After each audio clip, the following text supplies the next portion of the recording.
Good morning, Unity Spiritual Center community. I believe, Eric believes, what do you believe?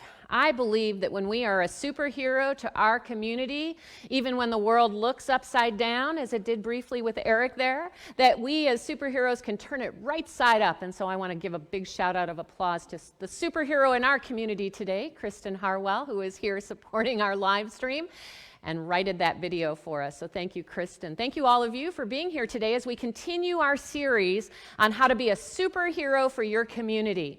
And you'll recall that when we began week 1, it was with this idea of the power of communion, the power to center in that divine nature that we are. And I shared at that time our superhero, our real life superhero being Zamperini, Louis Zamperini. And then the following week was the power of connection, our ability to connect here in this moment to whatever is happening.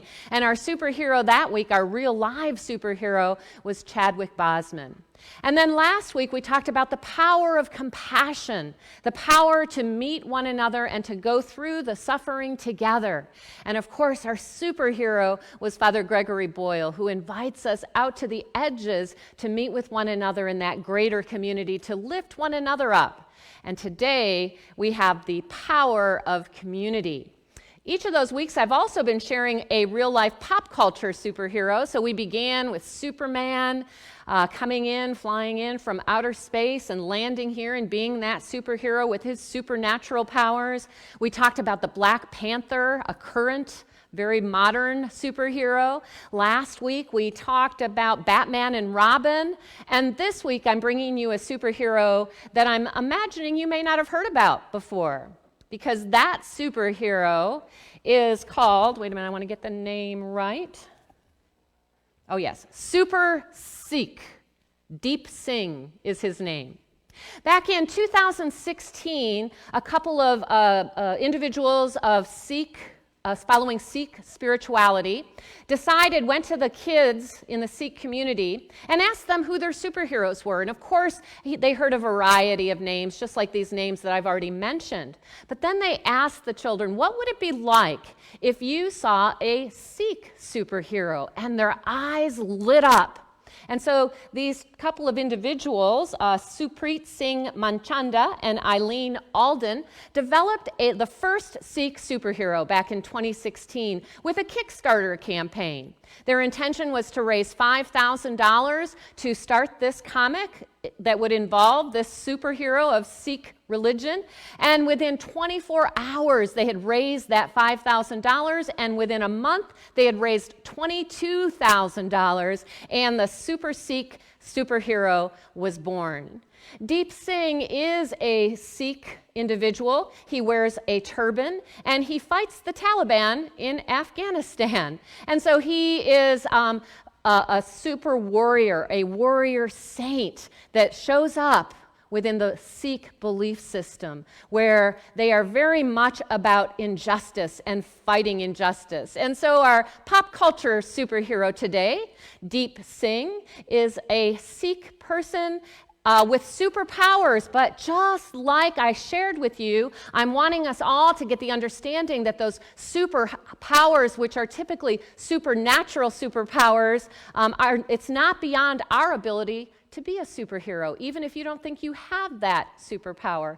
And so what the producers of Deep Singh decided was that he needed to be just an ordinary human being, just like you and just like me, not with some supernatural power, but somebody that the children, that each of us could look up to and say, yes, I can be a superhero just like Deep Singh. And so what he developed was his power of intuition, his mental capacities, his physical capacities, and in that way became a regular, ordinary superhero, just like you and I are invited to be that superhero. So there is our pop culture superhero for this day. And of course, we also have the superhero that is showing up here in this world. So the past few weeks, I've shared with you one individual that has represented that superhero in our world. But today, I actually want to share with you a community that I believe is a superhero for our world, and that is the Sikh community. You see, the Sikhs began about 500 years ago up in northern India in the Punjab region. And Guru Nanak, who was the first guru who began the Sikh religion, saw the inequities that were occurring in his world, inequities that had to do with religion and the hypocrisy of religion and the social hierarchies that made up the world. And he wanted to speak up against this. So he began to study different religions in the area. So in this particular region of India, there were Muslims, there were Hindus, there were Christians, there were Jains, and Guru Nanak looked at all of those different ways of being, much like Unity has done, and asked, where's the truth that I can find within this? And so one of the very first principles within Sikhism is the idea of oneness, that God is all that is. Sounds familiar to me, our first principle here in Unity. God is the only power, the only presence in our life and in the universe. That is the first tenet in Sikhism as well, because they recognize the oneness of all life, no matter what religion we follow, no matter what our belief system might be. The second tenet, quite alike in Unity, is that power of divinity that we recognize as the only one, God, is also within each of us. And that divine power and presence is there as each of us in our true divine nature. So there's a lot of similarities right there between Unity and Sikhism. So Guru Nanak took those ideas and said that we must then stand for justice for all. Because if we are all divine, if we are all equal, then we must overcome our hypocrisies, and we must support and encourage and uplift everyone to this place of equality. And I love that idea because this is what Unity teaches as well. So there is a lot of that resonated with me as I studied Sikhism this week. So in addition to that, what we see is that if you've seen a Sikh, you will notice that they wear a turban around their head. And there's a reason for that. Because you see, at the time that Sikhism began in northern India, it was only the elite, only the royalty, only the people in power that would wear those turbans. But with this idea that we are all divine and we are all equal, Sikhs then began to wear this turban as a demonstration of their beliefs. Along with the turban, what they also will often wear or have on them is a tiny sword, whether it's a sword that they carry, a little one, or whether it's a pennant or hanging on a necklace. There's a sword, and that sword is to remind them to be a warrior for justice. That as a Sikh, they are a warrior for justice. And they take very personally and very seriously their commitment to injustice and to be a warrior for injustice. They're here to serve God, and then here to serve the world through their understanding of God. And so as a Sikh, they are called into what's called seva, sacred service. To support a world that works for all by being in service to the divine and overcoming the injustices. This is what the sword and the turban represent. And so those are the two symbols that I specifically wanted to speak to today around Sikhism. And so our Deep Singh superhero in pop culture wears the turban and has the sword. But you see, here in the United States, especially post 9/11, men in turbans created different imagery around our minds other than a person who is there to support us in overcoming injustices, and that is that it became the symbol for a terrorist here in the United States. And so in the Sikh community, post 9/11, there were a lot of they received a lot of negative attention. People who would yell at them that they were terrorists and to go back where they came from. People obviously ignorant of that Sikh faith and what that turban even represents, which is equality for all, that we are all one and that we are all divine. And so the Sikh community has been dealing with that oppression and that othering that has occurred especially throughout time, but especially here in the United States post 9/11. And so I am taking the entire Sikh community as my superhero, but I especially want to bring in one particular Sikh community that I think so clearly demonstrates what it is to be community and to be superheroes to your community.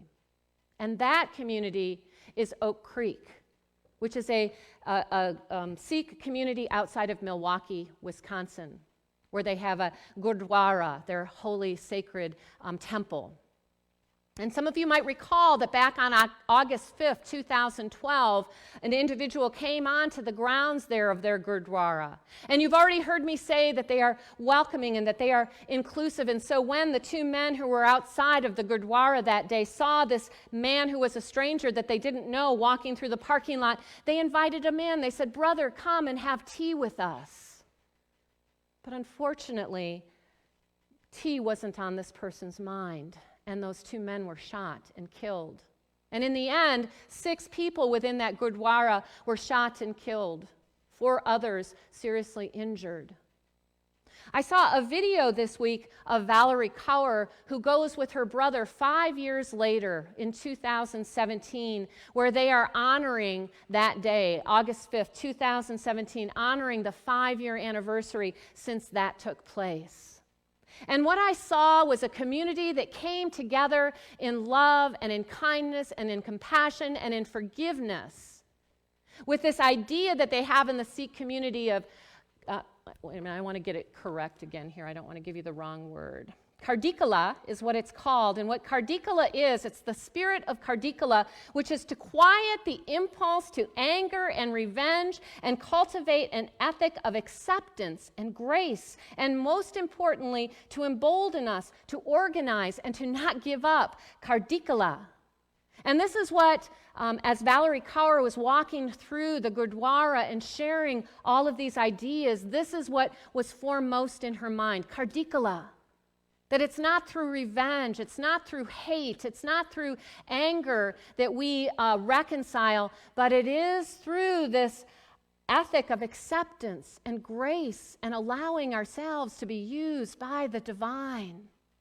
And so she goes through and walks us through this Gurdwara within this video, sharing with us the tenets of Sikhism and how it shows up within the community itself. And so we begin with going into the prayer hall with her, where there are songs, there are chants, there's poetry, there's connection to the divine, that is the purpose of walking into the prayer hall. That is the purpose of our walking here into Unity Hall. That is the purpose of our sitting in prayer or in meditation or in nature to become aware of our oneness with the divine once more. This is always where we begin, why our first superpower is the power of communion. And so they sit in that hall to experience the divine. But then there's a second hall that Valerie shows us, and this is the Langar Hall. And in the Langar Hall, people come to be fed. Because as Valerie tells us within this video, we go into the prayer hall to have an awareness of God, and then we go into the Langar Hall to have a realization of God in our activity with one another.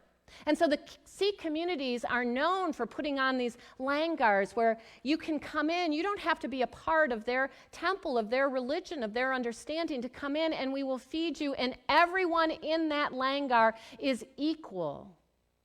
Doesn't matter where you fall in any kind of hierarchy. In a Langar Hall, we all sit on the ground. We all have our heads covered. We all eat the meal that's prepared for us. We all work together. And that in the Sikh tradition, that is the realization of the divine. So it's one thing to know and to experience God here in our heart or in our head, but as we were reminded by Father Gregory Boyle last week, it can stay there unless we become tender-hearted with one another. And so in the Sikh community, that tender-heartedness shows up as we care for one another. Some of you might remember that when I came back from the Parliament of the World Religions back in 2018, I had an opportunity to participate in the Langar many days that I was there, because the Sikh community came together in Toronto there and created a Langar meal for thousands of people every day of that Parliament, which went on for a solid week.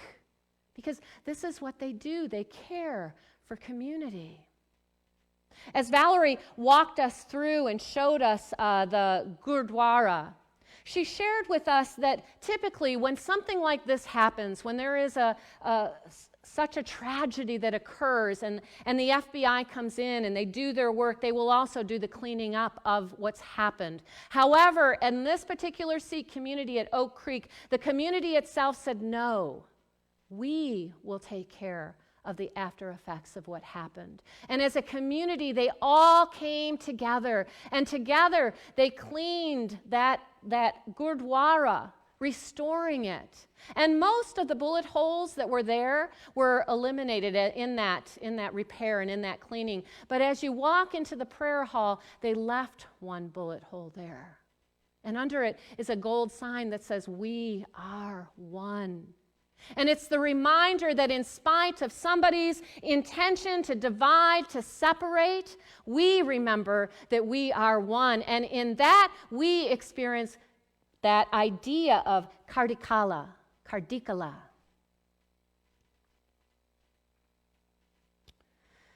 And so that is why I have chosen for Oak Creek to be our superhero today.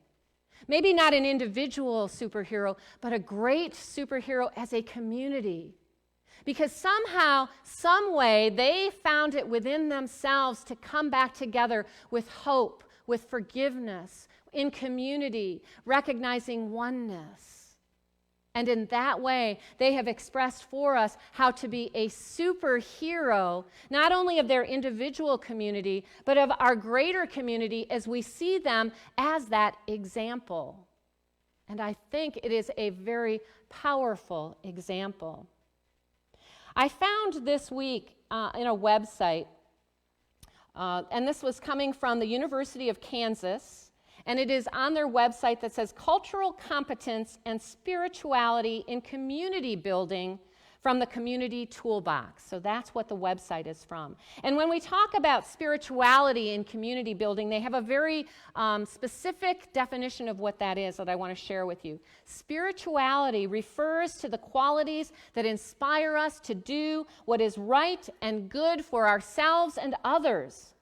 It may involve experiencing those larger forces, especially the connections we have with other beings and our interrelatedness with them. And it involves applying those qualities in one's personal, professional, and community life. Applying those qualities. It's not enough to know these ideas. It's not enough to say, yes, we're one, I believe that. It's not enough to stay there. What we need to do is inspire one another through our fifth principle to take those ideas into action and to be in the question of, so what does that mean for me? How do I now show up in this? And so on this particular website, they have assets that are important to community building. And as I read through these assets, I want you to think about that community of Oak Creek, that community that I'm saying is my superhero community this week, and see if you don't hear all of these things. Number 1, be charitable toward others. Number 2, be compassionate.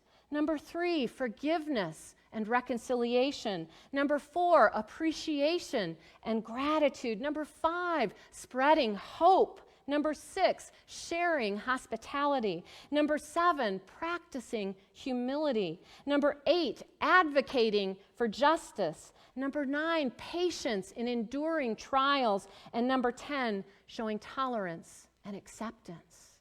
And as I read through that list, I thought the greater Sikh community certainly seems to demonstrate this, and without a doubt, that Oak Creek community demonstrates this. I have to ask myself, how are we as Unity Spiritual Center living into those ideas of being superheroes to our community, of uplifting our community in a way that uplifts the greater community? How are we doing that?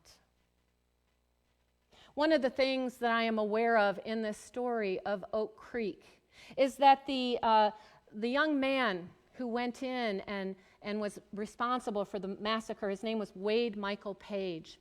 He had ties to white supremacist and neo-Nazi organizations. He had ties to those kinds of ideas that separate and divide. According to the Southern Poverty Law Center, there are currently 940 hate groups in the United States. And according to them, there has been a 55% increase in white nationalism since 2017.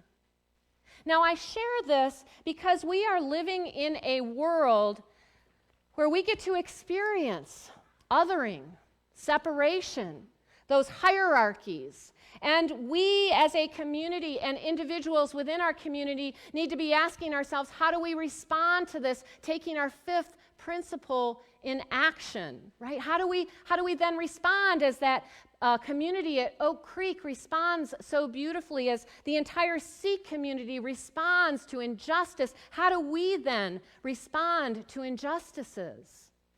One of the reasons why I chose See No Stranger as our fall book program was for that very reason. Because it is the story of a Sikh community. It is story after story of individuals within those communities who have been impacted by those increases in white nationalism and neo-Nazi groups, and how they are impacted by it. And they are all, the white nationalists and those communities are all our brothers and sisters. And how do we then see no stranger? How do we call up the divinity within ourselves and one another? How do we move through this in a way that we're demonstrating our principles, that there is only God and that God is within me and that I am called to live into those ideas? That's how we become a superhero of community with the power of community. How do we do this?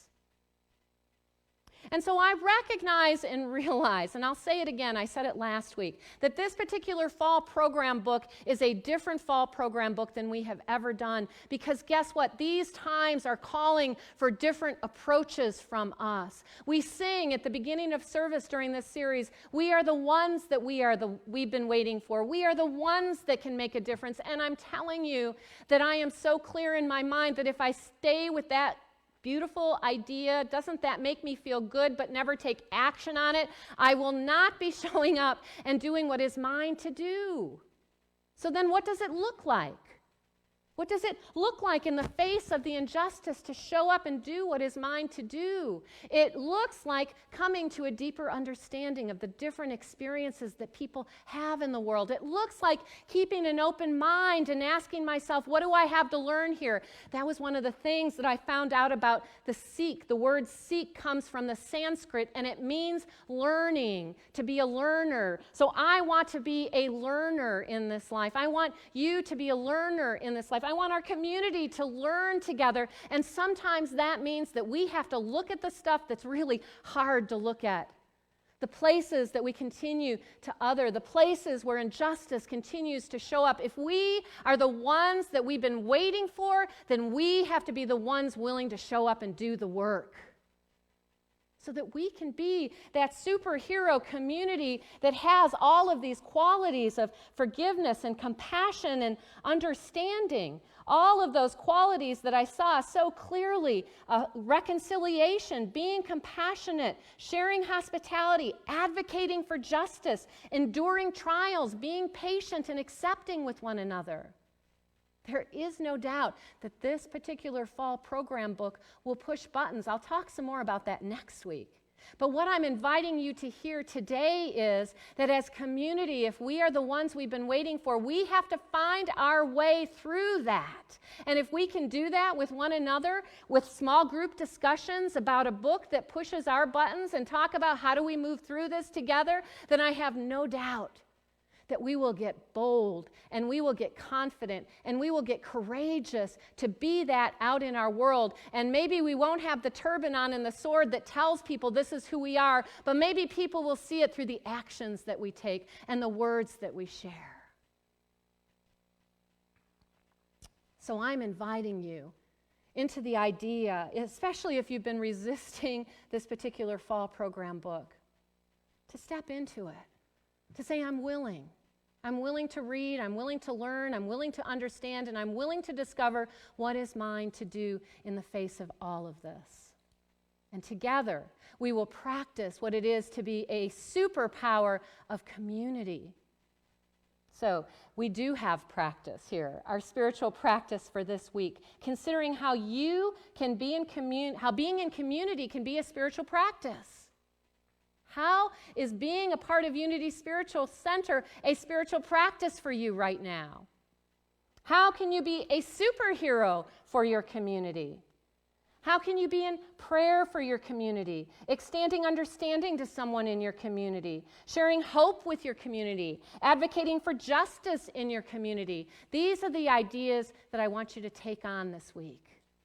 And perhaps for some of you, that is as simple as saying, I'll read the fall program book.